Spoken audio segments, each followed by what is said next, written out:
All right, so today we're going to be talking about creating a kitchen garden with herbs is what I kind of want to focus on today, but I'll probably touch into some vegetables as well. And so growing herbs is a lot of fun. It's actually very, very easy. And so there's lots and lots of different ways to grow herbs, and we've talked about these in the past in some of my past webinars. We've talked about growing in containers or hanging baskets or raised beds and all of these different options to grow herbs. And the herbs are so easy, and they're used a lot in cooking. So if you love to prepare fresh meals and cook different meals, there's so many different types of herbs, and we carry a big selection throughout the year.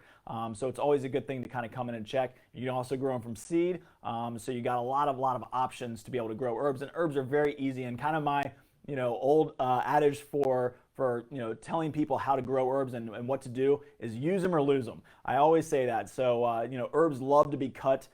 They love to be sheared and used. And if you don't use them, if you let them get big, you typically lose them a little bit. So I definitely recommend planting herbs that you're going to use, and we're going to talk about a little bit of that here in a little bit. The kitchen garden is kind of seeing a revival, kind of like the Victory Garden was last year. So Victory Garden and kitchen gardens are similar, or can be similar, but a kitchen garden really is used in two different locations, really. Usually it's either outside or inside, but there's numerous applications in between as well. And we're going to talk about the indoor application of a kitchen garden and the outside and the outdoor application. So I think the best way for me to describe what is a kitchen garden is you're growing edible plants that you use very frequently for fresh eating typically. So you're not growing, Victory Gardens are designed, or were designed and are still designed to produce a maximum amount of food for you and your family, and maybe neighbors and loved ones. But a kitchen garden is really for you personally. It's for your personal self and your family. And so it's something that you're going to use a little bit more often. So I kind of typically go to herbs, because herbs we can use in pretty much every meal. And so there's a lot of options there, and herbs are very easy to grow. And so herbs are kind of where I typically go when I think about a kitchen garden. When we talk about indoors, herbs usually take up a little bit less space too, which is nice when we're growing inside. We don't want to use a lot of space to grow some of our edible plants. So that's kind of the idea of a kitchen garden, is growing things that you're going to use more frequently for fresh eating, not for canning necessarily. So let's say, going back to the Victory Garden, or going back to just a regular typical vegetable garden, you might be growing 10 or 15 tomato plants to have lots of tomatoes, but also to create sauces or do lots of different things with, maybe different things like that. Some people might grow a very large herb garden to be able to dry their herbs and use them throughout the year. But a kitchen garden is really designed to be grown for fresh eating and ease of use, and something that you use a lot of. All right, so let's get into the indoor garden kitchen, because I think that's typically where people go first, is they say, what's a kitchen garden? Well, it's in your kitchen, right? Which it can be, and we can help you get there. It's very, very easy. But the first thing to think about when you're growing anything inside is sunlight, of course. Sunlight differs greatly from outside to inside. And so here's the tricky part. I think a lot of us think of a kitchen garden is in our windowsill. So it's sitting in our window, and it is a great place for you to just kind of have fresh herbs right there, the window right on the opposite side of your sink typically. And you can grow herbs there. Now, you can if it's south facing. So here's the number one trick with herb garden inside, or a kitchen garden inside, is having the most ample amount of sun. And that's the trickiest part, is hopefully your kitchen window is facing south. Now, if it's not, we have solutions, don't worry. But you want to find a sunny spot. And I'm going to go into some varieties here. I'm going to show you some different types of herbs so you can actually see them and understand them a little bit better, and talk about specifics on each one. But I'll throw out a couple names there, because I think like thyme and parsley are very, very easy. Even mint are pretty easy ones to grow in a little bit less light. And so the reason I bring that up is maybe you've got a west-facing window. West-facing windows are going to get the most amount of the afternoon sun. South-facing is going to get pretty much all-day sun. Now, you might have blockages out there too. You might have big trees. You might have different types of things going on outside that diminish the amount of sun coming in. So you got to take that into account as well. But sun is the number one thing you got to think about. Now, what if you don't have sun? You want to do it in the kitchen, right? I want to do it in the kitchen. I want to do it on my countertop. I don't have sunlight, but I still want to grow a kitchen garden. Now, it doesn't have to be in the kitchen. It could be in another room. Maybe it's in, a laundry room, or, even a garage, or anywhere inside that you don't have natural light or not enough natural light. Well, you can do it with grow lights. Grow lights have come a long way, and they're very functional and very easy to use. I did an entire webinar on grow lights, and so you can check that out. We were specifically probably talking a little bit more about houseplants there, but really in general it was talking about all the spectrum of light and LED and fluorescent and all the different options there. So if you want a lot of in-depth knowledge, definitely go there and check out our webinars on our website. But I'll show you a couple examples here. And the one that I always go to is this really easy day spot grow light. And this is a clamp light. So you can see on the picture right there, this side, that there's a clamp, and you can clamp it onto something. So you can clamp it onto a shelf, you can clamp it onto a cabinet or something, and you can direct your light right onto the plants that you're growing. So this is a very functional, very easy option. It's got a nice long cord to it, comes with the light in the package, but you can also change the light, so that's easy too. It's got a reflector on the inside. Let's actually see if I can take this out so you can see it a little bit better.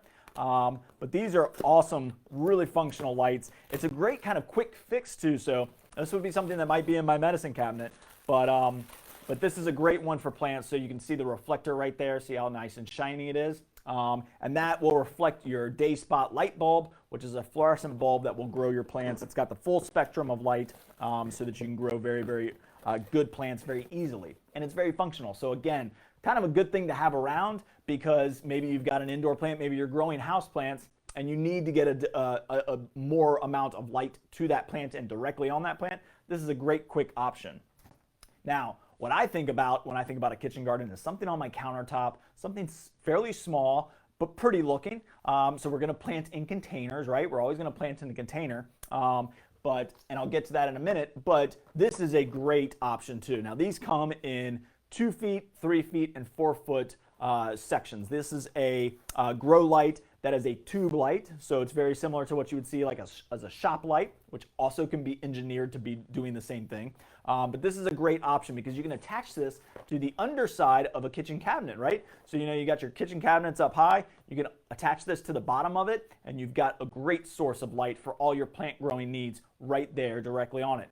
So this is a great option. It's got an awesome reflector on it. Really, really nice company that makes this. This is made by Sunblaster. These are really, really nice lights. And again, they come in a 2 foot section, 3 foot section, and a 4 foot section. So really, really good option to get some light right there. Also great on a shelf. Like you can take a baker's rack, right? You can take a baker's rack or any kind of metal shelf, a functional, garage shelf type thing, or even a nice bookcase. And you can attach these to the underside, and you get all that light reflecting right down to the shelf that you're trying to grow your plants on. So this is a really, really good option to help with your indoor light needs if you don't have enough sun. Couple other easy options are these just light bulbs. So these are just nice grow light. These are fluorescent bulbs, but they've got a lot of kelvins, so it's very high on the kelvins. It's got a full spectrum of light, so it's good for growing your herbs and vegetables inside, and you can attach this into any light fixture that you have. Whether you're growing in that day spot clamp light, or you've just got a kitchen light, or you've got just a desk light, anything that can turn these bulbs on and you can direct right to it, great option. When I was talking about these with my houseplant video and growing indoors with artificial light with LED or fluorescent bulbs, you can take just a normal floor lamp that has maybe 3 or 4 different little light reflectors on it, and you can use these in this and direct light right to where you need it. So this is a great option. You do want to get the lights fairly close. So this is another good point here that I'll mention real quick, is you do want to get the light fairly close to the plant. Within probably 2 or 3 feet. If you just put this in an overhead ceiling fan light, probably not going to do enough for your plants in that area. It'll help, but it's not going to be enough. Now, if you're just trying to supplement the light, let's say that you get like 4 or 5 hours of sunlight inside, natural light, and you just feel like you need a little bit more, and we'll talk about how you can figure that out, this might be a good option to just kind of supplement and add a little bit more light. But really easy option. If we just want to grow 1 plant, or 2 plants maybe, let's say you love basil and you use basil all the time. This is a great one too. This is a desktop plant light, grow light. Comes with a grow bulb in it as well, but it's got this nice little surface area that you can put your pot on and you can grow your light, and it's directional, so you can actually aim it up and down and allow more light to be reflected right onto the plant or to allow it to kind of expand the area. So this is a great option if you're just doing a couple plants. So there's a lot of good options there. This is another one that I'll mention real quick. This is called a nanodome. And nanodomes are also made by sunblasters, so you get that same reflector light. Let's see if I can get the right side here. So you can see in this picture here that there's the reflector right on top. This is basically a mini greenhouse. So this is more of a seed starting type of thing, but you get the light with it. So this is a great option as well. You can take the light when you're done with seed starting and attach it underneath a cabinet, and you've got an easy kind of light source. But it's a great one to kind of start your seedlings if you want to. You can also grow plants in here. I mean, I know a lot of people that will grow lettuce in here and harvest the lettuce right out of it. It's got a nice tall dome to it, so it's not one of those mini little greenhouses that are really designed for just seed starting. This is one that's got a little bit of a taller top. It's got vents in it. It's got a track that you can run down the middle so you can put your light right into it and it won't bobble or move on you. So another great option is the Nanodome Mini Greenhouse. It's got a nice high height to it so you can grow some of those smaller plants. You could even just grow herbs just in here. So this is a really cool one. It looks nice and neat. It's got a really heavy duty tray on the bottom too. So you can see right here, this tray that's on the bottom. It's a nice thick heavy duty tray, which is really, really nice when growing inside because you don't have to worry about the water getting everywhere. And it's sealed off. It doesn't have holes in it. So really, really good option here. So those are some of the grow lights that you can use around your home, and there's a ton of different options. And again, if you want to get really in depth into knowing more about growing with artificial light inside, check out that past webinar. We really went in depth into all of the kelvins and the full spectrum and all of that stuff. And wattage and all that stuff. So if you want to check that out, definitely check that out. But those are just some really simple options that can help supplement if you don't have quite enough light. Now, if you got enough light, you're in shape. You're good to go. If you want some artificial light, that's good. Now, you don't have to do your kitchen garden in the kitchen either. You can do it in your sunniest room. So you can take a sunroom or you can take your south-facing window and put a little table there and start your kitchen garden right there. So that's a great option as well. So let's talk about what we need to do next. Well, we're going to grow these in containers, right? So here's my herbs. I'm going to pull out this one right here. This is a rosemary. So you can grow it in this pot for a little while for sure, but you probably are going to want to put it in a slightly more decorative pot, something that's going to look nice inside your home. Terracotta is a great option. Realize that terracotta is going to dry out. I'm going to mention another webinar here. I just did a webinar on all the different types of containers: plastic, terracotta, ceramic. There's lots and lots of different options. There's pluses and minuses to all of them. Terracotta does dry out. Terracotta has pores in it and allows water to seep out, but also seep back in. What I will mention here, which I think is very important, is we're going to use saucers inside our home. Because we don't want to, and saucers are designed for this one thing, and that's to protect where you have your container sitting. So if you've got these on the windowsill, if you've got something on the windowsill, you're going to want to probably put a saucer underneath it, countertop, anything to collect the water. Now, saucers are designed to protect your furniture and your floors and your windowsills and wherever you might be growing around in your home, but they're not designed to hold water around the plant. So always empty out your saucers. That's very, very important to empty out your saucers and don't let that water stand in there. I always kind of relate it to, imagine standing in a tub for 72 hours. Your feet would rot off. So you don't want and that's what we always call wet feet. There's roots down here at the bottom of this container that actually can come out. And if they sit in water for too long, they can rot off. Also, potting soil is designed to wick some moisture up. So if it's constantly wicking moisture up and your soil stays moist too long, then you can end up with some problems.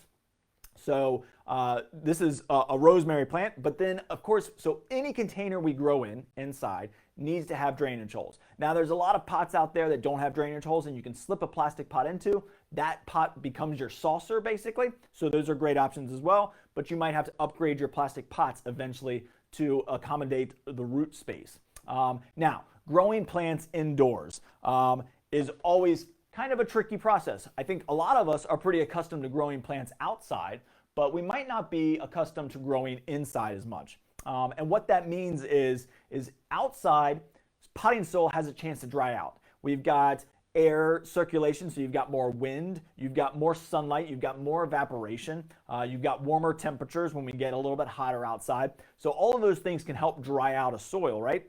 Inside, you don't have a lot of those. You have a consistent temperature, typically around 60 to 70 degrees, 75 degrees, somewhere in that range. 65 to 75 is our typical indoor temperature. And so Plants can grow in that, and we'll talk about that here in a little bit because I'm going to get into temperature. But those don't dry out soils as much. That temperature doesn't dry out soils as much. So we want to make sure we have drain holes in all of our containers. You want to use a saucer for sure. I recommend the plastic saucer. So if you're growing in a terracotta pot, use a plastic saucer. Don't use terracotta. Terracotta has pores, and so even the saucer that collects moisture can wick moisture out into the wood that you might have it sitting on, or countertop, or whatever it might be. So I do recommend inside using the plastic saucers if you have the option, or a ceramic saucer, or a ceramic pot with a saucer attached. You've got lots and lots of options, but make sure your plants can drain. I also like to bring them to the kitchen sink. You're in the kitchen already, hopefully, and so you can just water them in the kitchen sink, let them drain a little bit, and then put them back to where they belong. But always put them back knowing that you've gotten the excess water out of there. It's very, very important to not have excess water. Now, indoor growing as well does not work very well if we take this little rosemary and we put it in a big pot inside. And why? Because again, the soil is not going to dry out very fast. So if I put a ton of soil around this plant thinking, oh, that's going to make it get bigger, it's actually going to cause you problems inside. So we want to slowly upgrade the size of our container. Now I could take this little guy, this little 4-inch pot, and put it in maybe a 5 or 6-inch container. It's probably about the biggest I would go with this. So you only want to upgrade an inch or two. We don't want to go too big too fast. So if you're looking to get a big rosemary plant growing inside and you got a nice sunny spot for it, don't go immediately into a big container, because all that excess soil, the only way that it's really going to dry out inside is time, and too much time in wet soil, the roots will rot, but also root system. And there's not a big enough root system with this little plant with all that soil to absorb that moisture. So we want to upgrade gradually and over time. We actually want our plants to be somewhat root bound inside. So that's I think that's a very helpful tip to any indoor growing, whether you're growing an indoor plant, house plant, tropical plant, or if you're growing herbs or vegetables inside. We want them to be somewhat root bound because we need to allow them to have the chance to dry out. We don't want them to sit in a wet soil all the time. So that, I think, helps with growing inside. So herbs are one of the easiest ones I think to grow inside. As I mentioned earlier, they're smaller, so they're a little bit easier to grow inside. We've talked about drainage. Now let's talk about temperature here for a second, and this is going to get a little bit trickier, but the good news is temperature inside our homes, 65 to 75, somewhere in that range, is a great growing temperature for herbs. Herbs love that temperature, and lots of them do. Now there's a couple tricky ones, so let's see. I'll pull out some options here. I'll pull out some examples. So basil is the one that I usually go to first. Basil, I know a lot of us use basil. There's a lot of different types of basil. There's awesome ones. There's amazing, I love sweet basil. This is actually a Greek columnar basil, so lots and lots of different options there for you. But basil, while it likes the 70-degree temperature, it doesn't love cool nights. So think about that. Think about your window. Now, windows are not going to allow, or are going to fluctuate in temperature, right? So when we have a cool night like we're about to experience here in the Hampton Roads area, then the temperature nearby your window is going to drop. So even if your house feels like it's 72 degrees but you're by a window, that window is going to get cooler and cooler over the night. So as that temperature drops, the basil is not going to like it as much. They like a more consistent temperature. So think about that. If you're growing basil, you might want to put it more in the kitchen, on a countertop, in a sunny window, or nearby a sunny window, but not right directly in the window. You also don't want the leaves to touch the window, right? So I'll point out another option, or another great one that I think a lot of people use a lot, is cilantro. So cilantro is a great option. People use it a lot for salsas and different types of meals. But cilantro is one that you would grow indoors very, very easily and very well. But the problem is, again, is those cool temperatures. So you don't want these leaves to go out and touch your window, because that window is going to get pretty cold when we have cold nights, especially if you're trying to grow a kitchen garden during the winter season, right? So we're not going to be able to grow basil and cilantro outside during the winter, but you can inside. You just need a sunny window, but you need an artificial light source, but you don't want to get it right on that window, because that window is going to get pretty cold at night, especially at night. Now, it can also fluctuate during the daytime too, right? So we're nearby a window, and it's 90 degrees outside. It feels like it's 72 inside, but right on that window, it can get much, much warmer. So you always kind of want to keep that in mind. Now, most herbs are going to be able to take it fine. The heat is not the problem. It's the fluctuation in temperatures. So basil and cilantro are the two that I always say just be a little bit more careful with. Now, something like rosemary or thyme is another great option. Those love cool nights, so they'll be perfectly fine with a cooler temperature. So you can grow those right in the windowsill. So that really, I think is important to kind of understand temperature. At that regulated temperature of 72 degrees, 65 to 75, at that temperature, you'll be able to grow herbs very, very successful. It all is reliant on your sunlight, right? So we want to keep the sunlight up as much as possible, and we might need to add additional light to help with that. Now, let's talk about some of the easiest herbs to start with. So I typically go with parsley. Parsley is one of my favorites. I use it in a lot of cooking, and it's very, very easy to grow. It can take a little bit cooler nights. You can grow it outside year-round here. Typically, sometimes we might get a cold winter and we might lose a little bit of it, but typically it grows year-round in this area. But inside, it's a very, very easy one to grow. Needs a good amount of light. It actually can take a little bit less light, so if you're in a west-facing window, you can grow parsley pretty well. So parsley is a great option. Cut them, use them or lose them. That's my biggest advice. If you want new fresh herbs, you got to cut them. It's putting energy into these older leaves, right? And if we take these off, it'll put energy into new leaves. So really got to use your herbs. But parsley is one of my easy kind of go-to. Of course, thyme is a great one. People use this a lot for cooking, fish, poultry. But thyme is a really, really easy one. It's a smaller herb too, which is nice. And it will kind of trail a little bit, which makes it a pretty one to use in containers because it kind of trails out. Keep pruning it. It'll get nice and bushy and full and keep on trailing. It's a great one, and it's very easy to do because it can take those fluctuating temperatures and doesn't need quite as an intense amount of light. Another easy one is oregano. Oregano is an easy one. So oregano, think outside, right? You use this a lot for outside, and it usually is somewhat evergreen or it comes back pretty reliably. But oregano is another good option. Probably a little bit more higher on the light want, so the sun amount would be better with the most amount of sun that you can get indoors on this, but a really, really good option. And chives. Chives are another really easy one too. So you want that quick onion hit to your entree, to your meal that you're cooking, then chives are a great option as well and very easy to grow inside. So we've got a couple easy ones there for you. I'm going to show you a couple other ones. So we talked about the basil and the cilantro. So basil and cilantro are going to like that even, consistent temperature. What's nice is typically if you've grown these outside, you typically are going to find that they're going to bolt when we start to get too warm. And bolting means flowering. And when they go into flower production, I think it's a myth that people say that it tastes bad after it flowers. I don't typically find that, but what happens is when it starts to flower, it does nothing but flower. It typically won't produce leaves, and we want the leaves, right? We want to eat the leaves. We want to use it in cooking. So trying to prevent it from bolting outside is very difficult, and a lot of new varieties are slow to bolt, which means it takes a lot longer, warmer temperatures to cause them to bolt. But indoors with that consistent temperature, you won't have as much flowering with these, which is a great option for growing them indoors. So cilantro and basil are great options inside, especially when you want to have those herbs in the summer season, right? So, or the winter. So when it's cold outside and you want to grow herbs inside, you can still do it. I got a couple other ones that I want to show you, which is chamomile. So chamomile, of course, is used in teas all the time, and that's another easy one to grow inside. Great option for you. A nice and small plant. Let's see, I've got lemon balm, another great one for teas. So lemon balm is another easy one to grow inside. Rosemary, as I mentioned earlier. Now rosemary, there's a lot of different varieties of rosemary. This is one of my favorites, which is the barbecue rosemary. Inside, everything's going to grow a little bit slower. It's going to grow a little bit slower because not a ton amount of light. So you're not going to get that 8 to 10 hours of light that you would outside. But also because we're growing it in a container, and that's going to restrict its root system. So it's not going to grow quite as aggressively as it might outdoors, but inside you can still get good growth. And I bring that up because I think a lot of us think of rosemary big plants, right? They can get pretty good size, especially barbecue rosemary. But you're going to kind of dwarf it a little bit by keeping it in the container. So that's also a good option.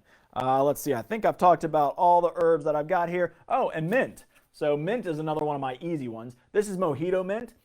So mint is a great option as well to grow inside because it's very easy. It doesn't require a ton of light. If we all know mint, we know that it can spread kind of aggressively outside, but it's a great option inside because it's not going to root into anything. You're going to grow it in a container. So mint is a great one. You can pop it in your summer teas. You can use it for desserts and different cocktails and stuff like that. So a really, really great option for growing in your kitchen garden. Another one that I wanted to mention, I don't have any in stock right now, but we are going to be getting it soon, is citrus plants. Citrus plants are great indoors. So you can grow citrus, lemons, limes. I did an entire webinar on citrus plants and how to grow them inside and taking them outside for summer vacations, but basically growing them in containers. We do have to bring citrus indoors during the winter time frame, but you can grow citrus. Once you find the right spot for it, you can grow it there for years and years and years without ever taking it outside. And so it's a great kitchen plant.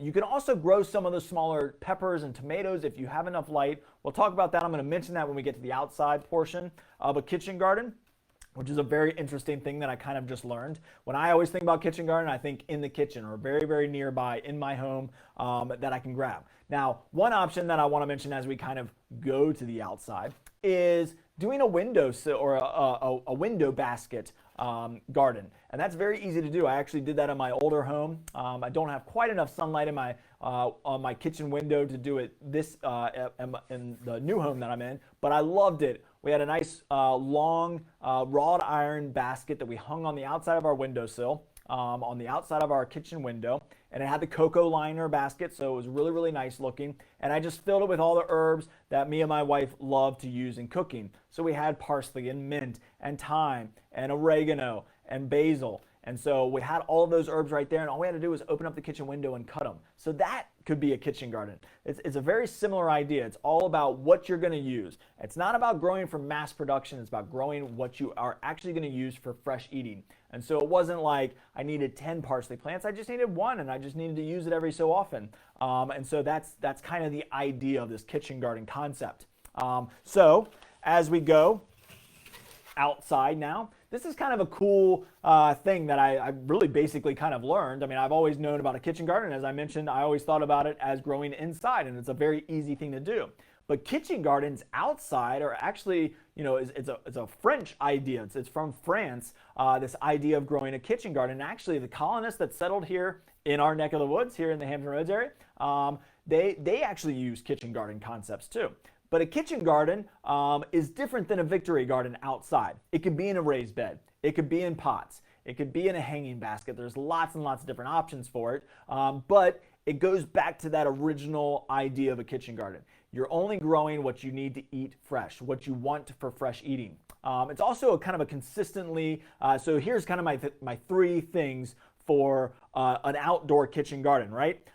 It's best described as a smaller vegetable garden. So we think of a vegetable garden or an herb garden, and we might think pretty big, but this is going to be a smaller version of that because we're just going to go out there and use it as we need it every day, maybe for cooking. But it also is going to be tended more often. So when we plant our 10, 15 tomatoes in our vegetable garden, then that is designed for every week maybe, and that's what I recommend when I did a raised bed gardening or a vegetable gardening webinar. I mentioned always going out there at least once a week to tend to your garden to kind of make sure there's no insects, disease issues, harvest your vegetables, do a little bit of plant feeding, and lots of different things that you can do, making sure you're checking your plants. With a kitchen garden, you're probably going to tend to it almost daily, if not every other day.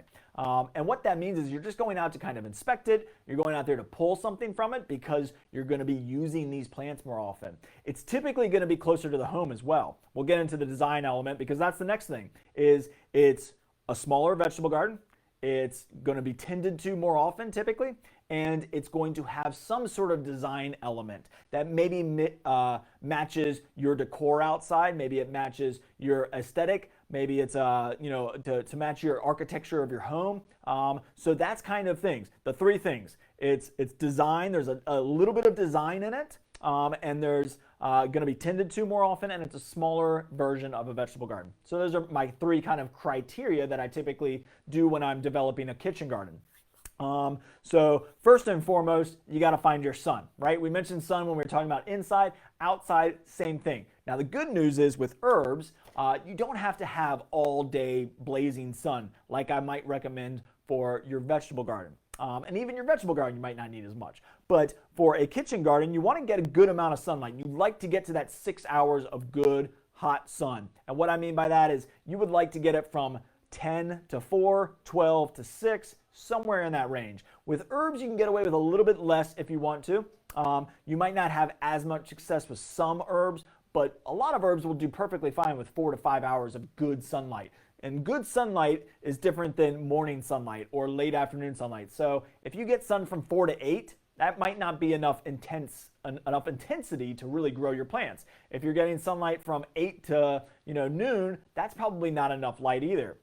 But if you're getting 4 hours of 10 to 2 or 12 to 4, you're probably going to be pretty successful with your herbs. That's enough sunlight to grow a lot of herbs. Now, if you want to grow vegetables, you might need a little bit more light. But look around your home. If you're thinking about developing a kitchen garden outside, you would like it to be kind of somewhat close to the kitchen, hopefully. It doesn't have to be. And your sunlight is going to really kind of decide where it might go. Once you kind of have determined your spot, think smaller. So if we live in an apartment or a smaller townhome, or we don't have a lot of yard space, that's fine. You can still do it in a small space. We can do it with containers, as I mentioned. Lots and lots of different containers that you can grow in. One of my favorite ones that I'll show you real quick is an earth box.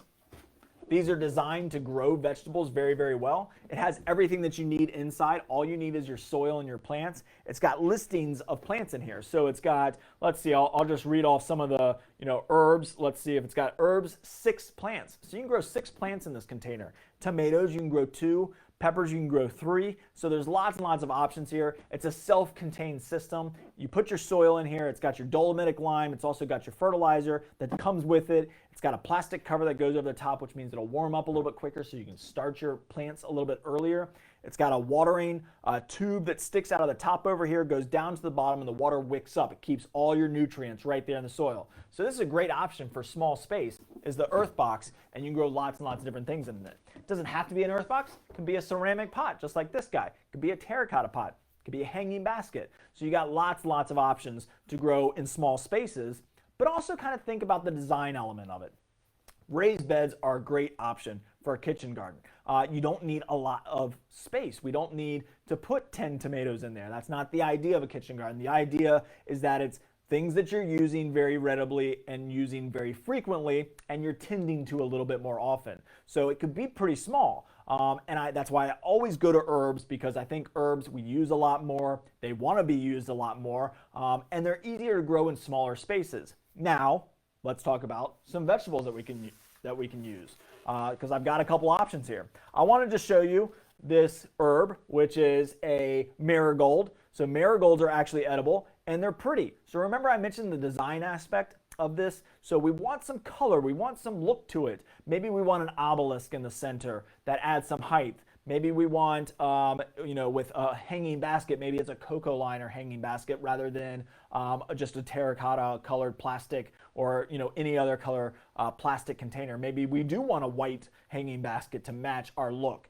So always be thinking about the design element of it as well. But marigolds are going to give you some color. And I think vegetable plants and herbs have a lot of look to them and have a lot of different looks. Think about height as well. You could grow one large tomato plant maybe, and then you can grow an eggplant that might get a little bit smaller, and a pepper plant that might get smaller. But I do try it, so think of like tiers, high. If I'm going to take a 4x4 square foot garden, raised bed, and use that as my kitchen garden, it's going to be in a good location, but I'm going to put a little design into it. I might grow something tall in the center, and then I might do a group of medium plants around that, and then a group of trailing plants or smaller plants on the outside. So throw a little bit of design into it as well. And marigolds are a great option. They have a little spicy, so you eat the flowers. They have a spicy kind of citrusy flavor to them, so they're really kind of good and fun, and they add a lot of color. So that would be another option. I wanted to show that to you. Strawberries, I grabbed a strawberry just to throw in berries. My kids must eat tons and tons of strawberries. I mean, I'm constantly buying strawberries. I need to plant a strawberry garden for them. But strawberries are a great option. They trail over the side. They do kind of spread, so you might grow them in a container if you're worried about it taking over some space. That's the great option, is you can grow them in a container. Look, there's a strawberry right there growing in this container. So strawberries are a great option, especially if your family eats them and wants them for fresh eating. So I could go out, pick 5 to 10 strawberries in the morning and use them in their cereal, or or get them before dinner time to have a little bit of a fruit for them to eat. So strawberries might be a good option. And there's lots of other food. I mean, there's tons of edible plants out there. But let's talk about some of the smaller vegetables. So I went and grabbed some smaller things, or some different things that I can think about to design a kitchen garden outside. So of course, I go to my tomatoes first. Everybody, I think, uses lots of tomatoes and loves tomatoes. And this is called Sweet and Neat Cherry Tomato. I don't know if the camera will focus on that, probably not. But Sweet and Neat Cherry Red is a very small dwarf tomato.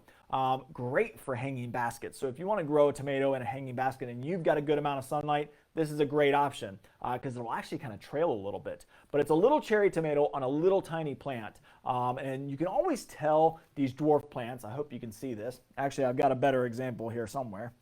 This one. See how stalky and thick that stalk is? Compared to a normal tomato that you're going to get in like a seedling size like this, are going to be usually thin and kind of wiry, but these have nice thick stalks and they're very sturdy in their pots. And that typically is a design or a hybridization to get these plants to stay nice and stalky and small. And it also makes very easy to support. You almost don't even need to use a support, maybe just a single stake or a small tomato cage. These are great options. So this is the Sweet and Neat Cherry Tomato. Great option for a little quick eat. Throw in your salad. You go out, pick 10 of them, throw them in your salad, and that's how we're using our fresh vegetables right out of our kitchen garden. This is Better Bush, so kind of similar to Better Boy, a little bit of a bigger tomato, so you're going to get kind of a slicing size tomato, not a hamburger slice, but you're going to get a good slice out of it. And just look at that stalk on that tomato. I mean, look how thick that is. It's nice and sturdy. You can use a small tomato cage on it or a single stake, and it's not a very big plant. Maybe, so I'll mention sizes. Sweet and Neat gets about, I want to make sure I say this right, I think it's 18 inches. Yep, 18 inches, so 12 to 18 inches on your Sweet and Neat Cherry Tomato. The Better Bush, I think it's 24. Let me make sure that says, yep, 24 to 36 inches, so only 2 to 3 feet. So not a very big tomato plant. When we think of tomato plants, I think we all think 5-6 foot tall tomato plants. Another great tomato is this Husky Red Cherry. Again, you can see how thick and straight that stalk is. That's great. That's awesome. That really makes that it's going to be a sturdy, kind of smaller plant. Again, about a 24-inch tall plant. So Husky Red Cherry. And then I've got one more here that I found, and I've never grown this one. It's called Tidy Rose. But Tidy Rose is a small plant, only getting about 24 inches tall as well. So Tidy Rose is going to be a different type of tomato. It looks like a slightly bigger cherry tomato, maybe more on the plum size, but Tidy Rose is another one. And so look around when you're looking for vegetable plants. Look and see if you're trying to include vegetable plants into your vegetable garden. Think about some of the smaller ones. And I think, of course, of peppers. Peppers are typically not huge plants. Now, there are some varieties that'll get pretty big, but this is a good one. This one gets, this is a jalapeno, so if you're looking for some spice for your garden, this is a great option. Jalapenos, any of the smaller peppers. So if it's a smaller actual pepper, not your big, bell peppers or red beauties or Valencia orange or any of your type of big, bell peppers, smaller peppers are going to do much better and stay pretty small and compact too. And there's lots and lots of varieties out there, thousands and thousands. But jalapenos are a good one. Smaller plant, only getting about 24, maybe 36 inches tall. Pretty narrow too, only getting about 24 inches wide. So a very easy plant to grow.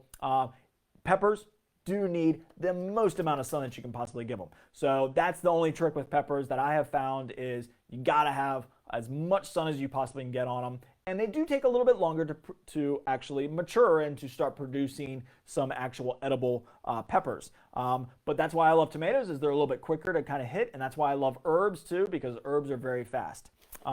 So we've also got eggplant. Eggplant I've grabbed because it's a good mid-range size, getting 2 to 3 feet, good middle-sized plant. Eggplants are really pretty. You can go out, you can pick 1 or 2 eggplants and you got yourself a meal. So eggplants are a great option. There's also some dwarf cucumbers. Now I only grabbed one, but there are multiple sizes of these. I think of like the pickle cucumbers. I grew pickle cucumbers last year for the first time.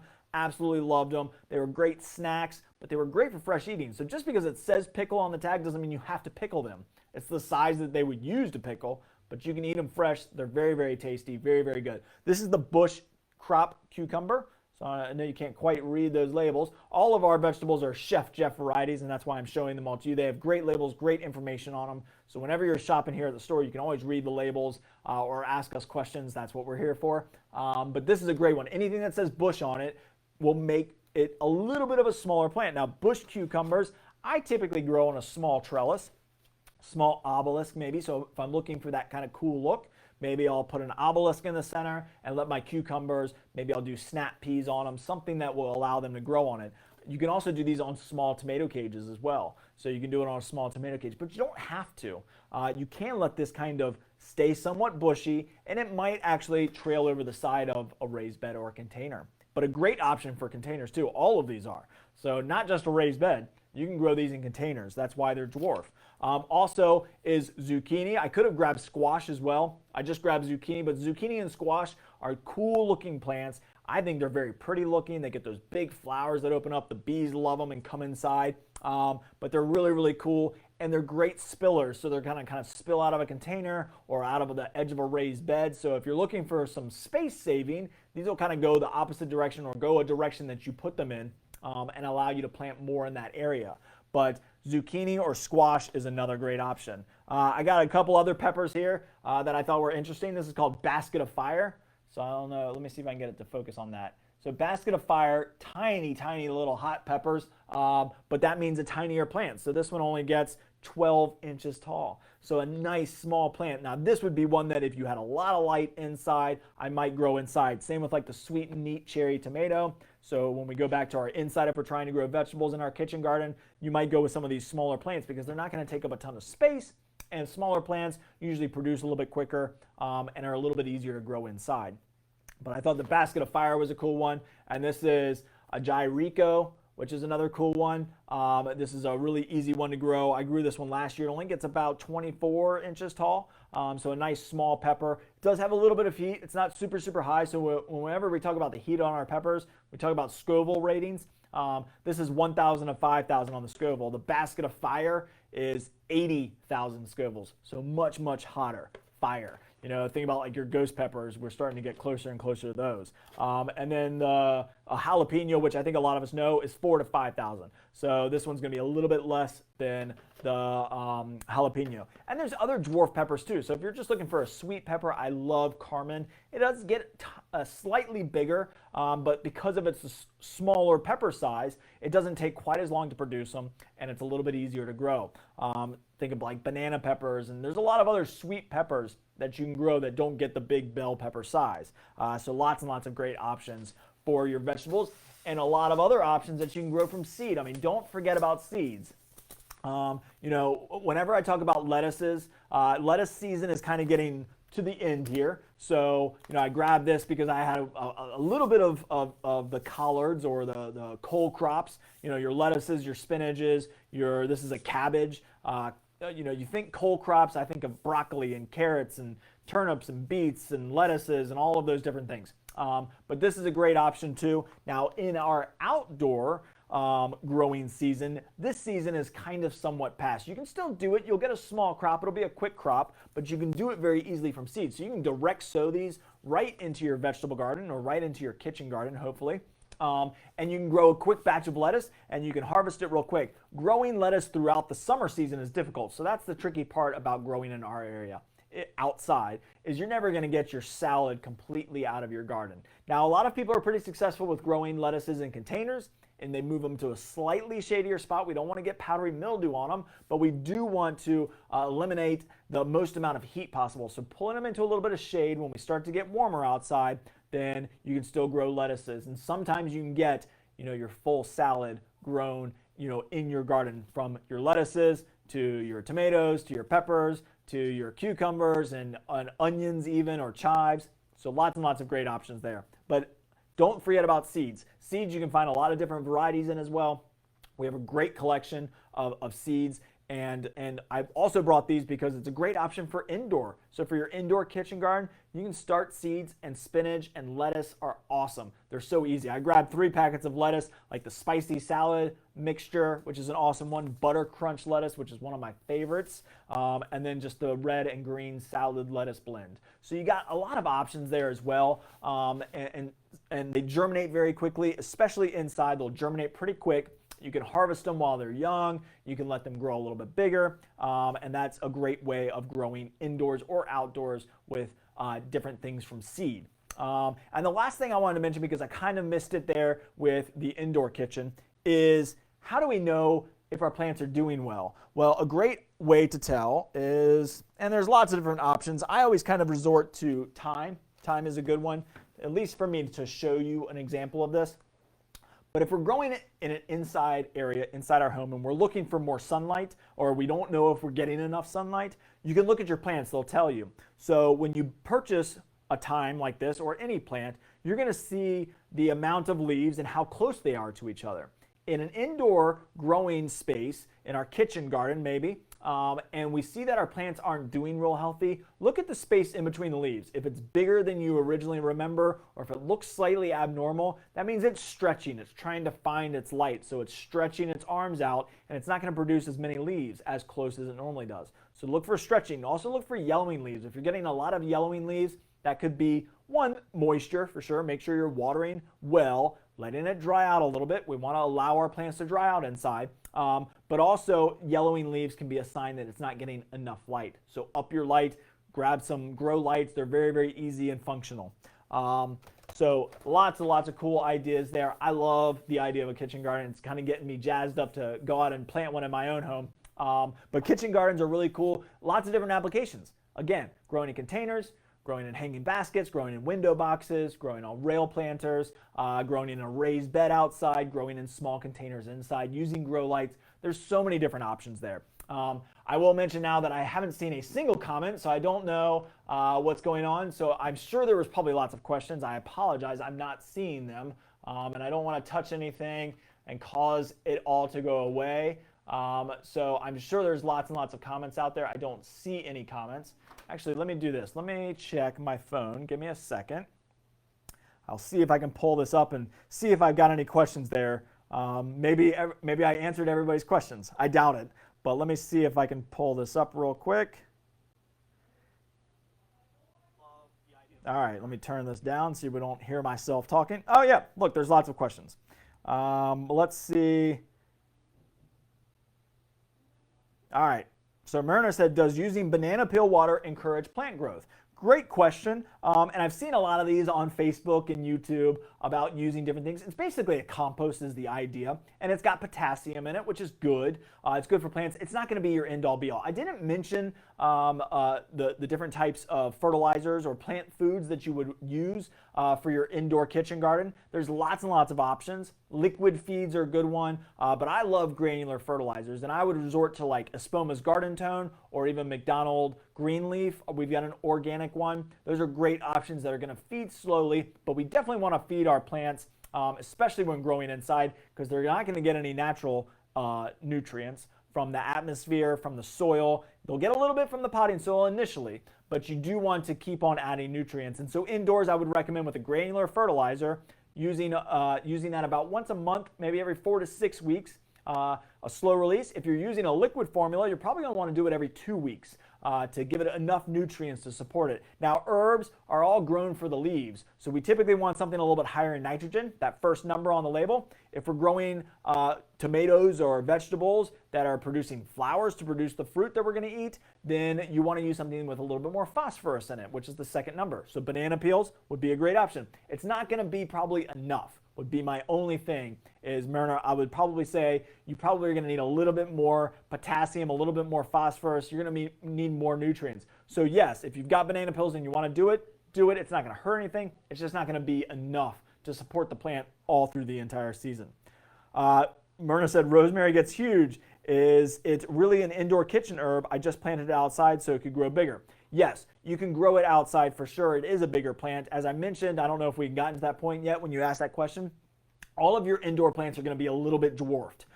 So because we're growing in a confined space in a smaller pot, that's going to dwarf it. I always kind of, relate this to like Japanese maples. Japanese maples are bonsais. They're kept small, not because necessarily they don't want to get bigger, but also because the container is usually containing the size of the growth. Root system develops how big a plant might get. And if we're restricting the root system a little bit, then that's going to cause the plant to grow a little bit slower and be a little bit dwarfed. Now, rosemary is not one that I'm going to say you can grow indoors for years and years and years. You might eventually have to go plant it outside, get another seedling, and grow it inside for multiple years. You can probably grow a rosemary plant in a pot indoors for probably about 2, maybe 3 years before it's probably getting a little bit too big and probably needs to go outside and be planted. But good question. So Joanna said, curious as to how you cut your herbs for use, cut stem or individual leaves, etc. That's personal preference. And it depends on the plant, right? Basil, I will usually go and pick the leaves. So I'll cut a stem.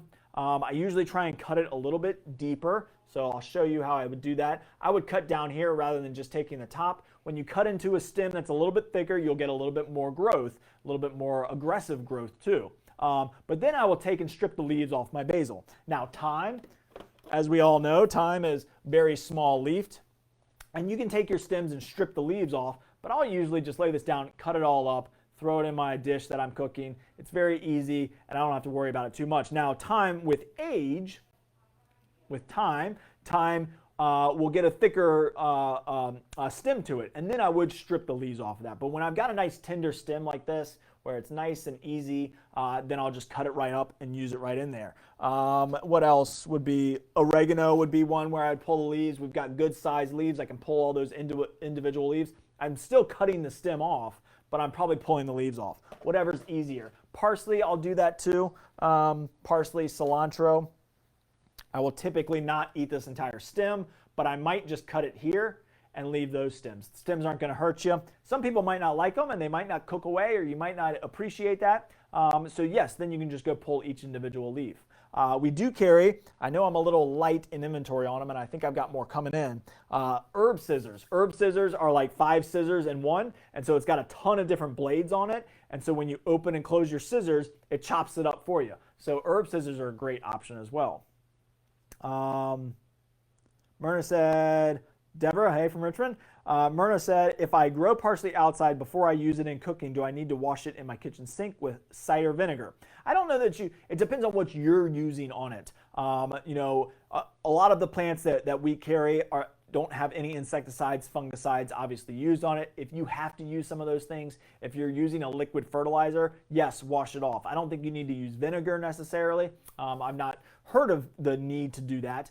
But typically, I would just say a little bit of water would be perfectly fine, just to wash off any residue, pollen that maybe have gotten on there, bird droppings, a lot of different things that can build up on leaves of plants. But as long as you're not spraying anything on it, but if you do spray something, I definitely would recommend washing it off. Even if you're using an organic solution like neem oil, then you might want to wash it off, obviously, before you eat it. I think that's a good practice for sure. So Cheryl said, hi, from Churchland, Virginia, did you talk about dill? I didn't mention dill. Dill's not one of the easier ones that I thought. I'm not saying you can't do it, but dill typically gets a fairly good size. So I typically move that to my outside. We do have dill, we do carry dill. I would recommend that in an outdoor kitchen garden.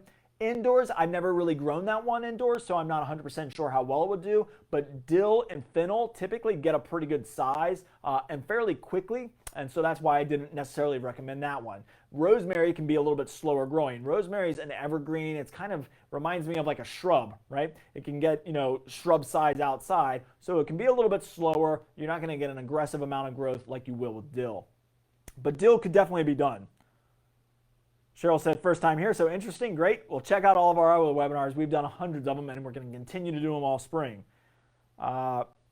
Cynthia said, what herbs can be grown together? Pretty much all of them can. The one that I'm always the most cautious about is mint. Mint can be pretty aggressive, take over a container, choke out other plants, but most other herbs can be grown together without any issues. Cilantro and parsley I'll typically plant separately as well. Let me show you those, because they look so similar. And so sometimes I can even get confused by the look of them. So, look at that. Which one's which? Hard to tell. They have very similar leaves.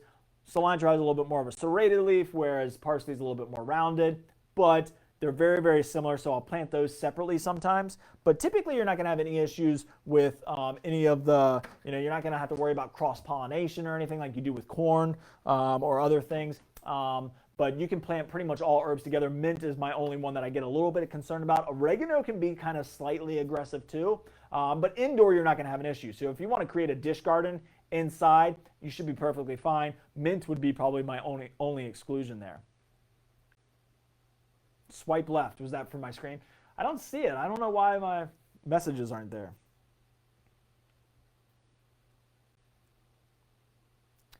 So Monica said, are you going to address raised beds? Well, I mentioned raised beds, and definitely if it fits your aesthetic and you can keep it in a sunny spot and you can grow, then yes, raised beds are awesome. Raised beds have lots and lots of advantages. So from you being able to control the soil warming up faster, lots and lots of great options, ease on your back, lots of great options. I did an entire webinar on raised beds, so I would definitely check that out, Monica, because there's a lot of information there. I wanted to mention that it could work as an outside kitchen garden, and it's definitely a great option, and it's fast. That's what I love about raised beds. We carry a really cool raised bed here, Monica. It's called Grownomics raised bed.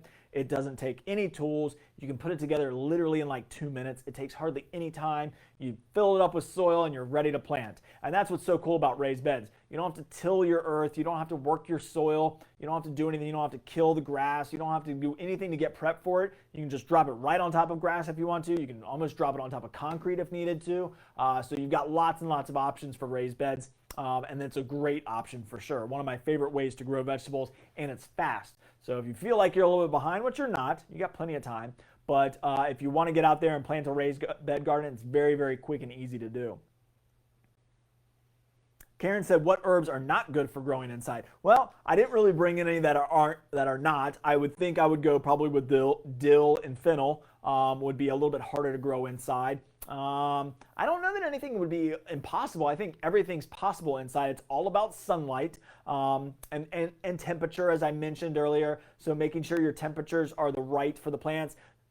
Think about the herbs that grow in your area, and if you're in the Hampton Roads area, that are long-term, that usually grow even through the winter season, which means they won't mind the fluctuating temperatures. So then I go parsley, thyme, and oregano and chives. Those are some of the easier ones to grow, so those are easy. As you go outside of that, I think everything's going to get a little bit more difficult. I think cilantro and basil are a pretty easy one because you're using a lot of them.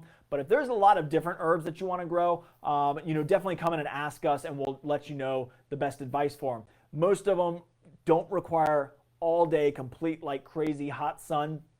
So that's more on the vegetable side, but with herbs, you can grow pretty much any of them, and a lot of them stay fairly small and will grow perfectly fine inside. I kind of resorted to one of the easiest ones. I didn't really go through and look for one of the harder ones, but I would think lavender. Lavender would be a harder one to grow because lavender I think of, growing in Italy, arid, dry. Now that might be our houses. We don't have a lot of humidity in our homes, but lavender might be one that I would kind of resort to and say, loves full sun, has a little bit of requirements with water and humidity, not having a lot of humidity, not staying wet too long. But I would think lavender might be in my kind of harder ones to grow list.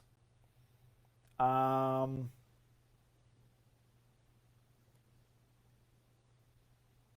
do you cut kitchen herbs? So cut them however you want, really. And as I just mentioned earlier, using the leaves is a great option. If you get a little bit of stem in there, it's not going to hurt you. You can cut them. Cutting herbs is going to help them regenerate and grow more. So definitely use them or lose them is what I always say with herbs. So it doesn't have to be 100% specific. I typically won't tip them. I'll usually use a whole stem, or I won't go real deep, but I'll usually cut deeper down because I get a little bit bigger growth coming out of it.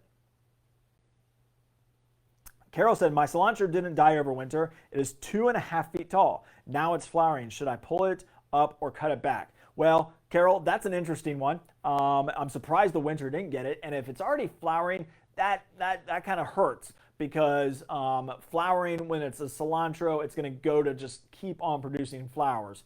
Now, what you could do is let it flower, let it seed, let it do its thing, and maybe you can even collect some of the seed. That's coriander. But what you can do is once it's done kind of going through that seed process, then cut it back, see if it rejuvenates. That maybe gets it to think about, hey, I've done my seed thing, now I can go back to producing leaves. You might want to plant another one just to have an option there, because flowering is going to take a lot of energy out of it. It's going to go all into flowering. So that's just unfortunate, but it's 2.5 feet tall. If you've got any leaves on there, cut them up, use them for sure. And then you can cut it back and see if it'll rejuvenate after that. But maybe go get another cilantro just as a backup plan. All right, so Eva said, I have seeds that were given to me a couple years ago. How do I know if they are still good or if they went bad? Not sure if that's a thing. Are seeds no longer viable after a certain time? Eva, the germination rate will go down over time for sure. So that's the unfortunate thing. If you've had seeds for a long time, if you ever, most of your seed packets aren't going to say your germination rate, but let's say it's typically around 90 to 100%, 90 to 95% is your germination rate. It's going to drop about 10% each year. So if I plant 10 seeds, I'm going to get 9 out of 10 probably right out of the packet. And you might even get 10 out of 10. But if I wait a year, it's probably going to be 8 out of 10, then 7 out of 10. So your germination rate, your success rate is going to go down. Now, seeds can last a fairly long time, and the germination rate can be slowed a little bit if you store them in a dark, cool place that doesn't get moist at all. That really will help as well. Some people store them in the fridge. I don't find the need for that necessarily, but that's your best option, is to store them in a dark, cool, dry place. So think of like a cabinet somewhere. If your garage doesn't get humidity in it, that might be an option because it stays a little bit cooler during the winter season. It might get too cold in the winter. You might need to bring it inside. But there's a lot of seed storage containers that you can use. Tupperware helps keep the moisture out. So put in a little Tupperware Ziploc bag or something, keeps the moisture out. So hopefully that helps with you. But yes, over time, the likelihood of it germinating will go down. Let's see. Carolyn said, can you do a video on microgreens? I would love to do a video on microgreens, and that might be something that we might try and plan for the summer. I'm actually looking to try and get some more microgreen products in here so that we have the resources to be able to do that. We do carry some microgreens and some sprouts, but yes, that would be a great video, and that's something that I'm looking forward to trying to implement here into the garden center. So that could come in the future for sure. Pretty easy, actually. Deborah said, do you carry any orange or yellow tomatoes? Need to consider low acid. So yes, we do carry some orange and yellow tomatoes. I think of Sun Gold is one of my favorite cherry tomatoes. That's an orange color. It's a really good one. It's low in acidity. I can't think of any of the other ones off the top of my head, but yes, we do carry lots and lots of low acidic ones. That's what I love about these Chef Jeff labels, as I mentioned earlier. Chef Jeff labels will tell you everything that you need to know on the back. And it'll also tell you if it's in a low acidic variety as well. Vivian said, do you guys carry Mexican oregano? I only ever see the Greek and Italian oregano. I haven't seen Mexican oregano this year. We do have the Greek and Italian, of course. I'm not saying we won't get it, and it might be an option to look into seeds. I'm not sure if I carry the seeds either. So I'll look into that and get back to you. I'll write back on the comment here when I go and do a little investigation to see what kind of oreganos we have. I know we've got hot and spicy, Italian, and Greek are usually the 3 main varieties that we carry. Do you have dwarf lemon or lime trees for kitchen? So Linda, yeah, I mentioned that. I don't have them yet. So I don't know if I mentioned when those are coming in, Linda, but they'll be in probably around June, maybe mid to late June. Hopefully it'll be early June, but keep checking back with us. That's a crop that has been used a lot. It takes a little bit time to rejuvenate that crop. We get them from Florida, so we get them fresh from Florida. And so we've been in, obviously, talks with them to try and get more to our garden center. It's just one of those things that we're going to have to wait on. But yes, limes and lemons, they're all dwarf inside because we're going to grow them in a container. It's going to slow the rate of growth. And you might have to take them out during the summer if you want to rejuvenate a little bit. But a lot of people find very good spots inside their home to grow them. Great fragrant flower, very easy to produce. They do take time, so it takes about 8, maybe 10 months to actually produce that citrus, but once they start producing and kicking, they're rolling and they're awesome. So yes, we will have them. I don't have a lot right now. I don't think I have any right now, but we will get more in June, so check back with us. and then great option for the kitchen garden. Fresh lemonade, or add them to a cocktail or something. Awesome. I just grew 21 beefsteak tomatoes from 13-year-old seeds. Nice, Carolyn. That's awesome. So yes, you can keep seeds for many, many years. The success rate might go down a little bit.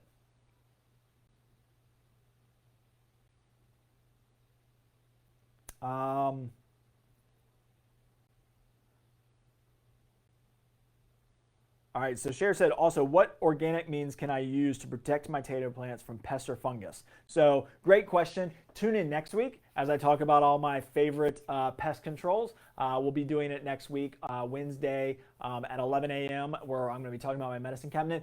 Of course, right off the top of my head, I think of neem oil. Neem oil is a very safe organic solution that controls funguses and insects. It works by suffocation. Spinosad or spinosad soap is another great option. It's got insecticidal soap, plus it's got the spinosad, which are both organic, and you can use as a great insecticide. Now, it's not going to have any of the fungicide properties, which is why I always have neem oil in my medicine cabinet for my plants, because it's a kind of an all-purpose solution. But that would be a great option, is the spinosad soap, if you're targeting insects for sure.